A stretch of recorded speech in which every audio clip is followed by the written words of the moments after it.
ഇങ്ങനെ കരഞ്ഞോണ്ടിരിക്കല്ലേ, ഇങ്ങനെ കരഞ്ഞോണ്ടിരിക്കല്ലേ. ഈ സങ്കടങ്ങളെ, ഇപ്പൊ കടന്നു പോകുന്ന ഈ വിഷയത്തിനെ എനർജിയാക്കി മാറ്റട്ടെ നിങ്ങൾ. ഞാൻ 5 പോയിന്റ് പറയാം. ഈ 5 പോയിന്റിൽ ഒരു 3 എണ്ണമെങ്കിലും നിങ്ങൾക്ക് ഉറപ്പായിട്ടും ചെയ്യേണ്ട കാര്യമാണെന്ന് സ്വയം മനസ്സിലാക്കിയാൽ മതി. എപ്പോഴാണ് നമുക്കൊരു സ്ട്രഗിൾ വരിക? അത് നമ്മുടെ ലൈഫ് നമ്മളെ പരീക്ഷിക്കുന്നതോ അല്ലെങ്കിൽ നമ്മുടെ ദൈവം തന്ന വിധി അതൊന്നുമല്ല. ഏറ്റവും മികച്ച അടിത്തറയാണ് എല്ലായ്പ്പോഴും വലിയ കെട്ടിടങ്ങളെ ഉയർത്തുന്നത്, അല്ലേ?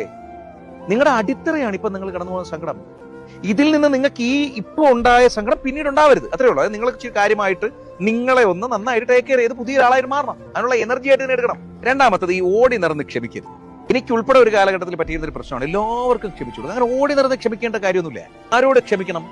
ക്ഷമിക്കേണ്ടത് നിങ്ങളോട് ബഹുമാനമുള്ളവരോട് മാത്രമാണ്. കാര്യം എന്താ അറിയോ? നിങ്ങളോട് ബഹുമാനമില്ലാത്ത ഒരാൾക്ക് നിങ്ങൾ ക്ഷമിച്ചു കൊടുക്കുകയാണെങ്കിൽ അയാൾ പിന്നെയും പണിയും. എഴുതി വെച്ചോ അയാൾ പിന്നെയും പണിയും. നിങ്ങളോട് റെസ്പെക്ട് ഉള്ള ഒരാൾ മാത്രമായിരിക്കും ഒരു അബദ്ധം പറ്റിപ്പോയതുപോലെ നമുക്ക് ക്ഷമിക്കാൻ പറ്റും. ക്ഷമിച്ചാൽ അയാൾക്ക് ഒരു അബദ്ധം പറ്റിയാണ്, പിന്നെ അയാൾ അത് റിപ്പീറ്റ് ചെയ്യില്ല.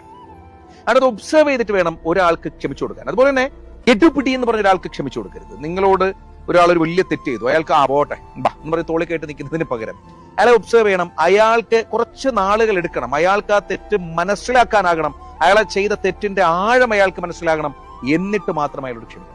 സ്പോണ്ടേനിയസ് ആയിട്ട് അങ്ങനെ ക്ഷമിച്ചു കൊടുക്കേണ്ട കാര്യമൊന്നുമില്ല. അതുപോലെ നിങ്ങളുടെ വീഴ്ചയിൽ ചിരിച്ചവരോട്, നിങ്ങൾ ഇനി വലിയ സംഭവമാണെങ്കിലും ശരി, നിങ്ങളുടെ മനസ്സ് വലുതാണെങ്കിലും നിങ്ങൾ ക്ഷമിച്ചങ്ങ് കളയണം. പക്ഷെ മറക്കരുത്, അതായിരിക്കണം നിങ്ങളുടെ മോട്ടിവേഷൻ. നിങ്ങൾക്കറിയാം, നിങ്ങൾക്കുണ്ട് നമ്മുടെ വീഴ്ചയിൽ, നമ്മുടെ ഒരു സങ്കടത്തിൽ, നമ്മുടെ ഒരു വല്ലാത്ത ബുദ്ധിമുട്ടിൽ നമ്മളെ ചിരിച്ച് നേരിട്ടവരെ, എന്ന് വെച്ചാൽ നമ്മളെ കളിയാക്കി ചിരിച്ചവരെ ക്ഷമിച്ചില്ലെങ്കിലും അല്ല ക്ഷമിച്ചാലും മറക്കരുത്. അവരാണ് നമ്മുടെ റിയൽ മോട്ടിവേഷൻ. അതുപോലെ ചിലരുണ്ട്, ഈ ദേഷ്യം വന്നു കഴിഞ്ഞാൽ, അങ്ങനെ സങ്കടമൊക്കെ വന്ന് വല്ലാത്തൊരു പരാജയ ഭീതിയൊക്കെ വന്നു കഴിഞ്ഞാൽ സ്വയം ഉപദ്രവിക്കും.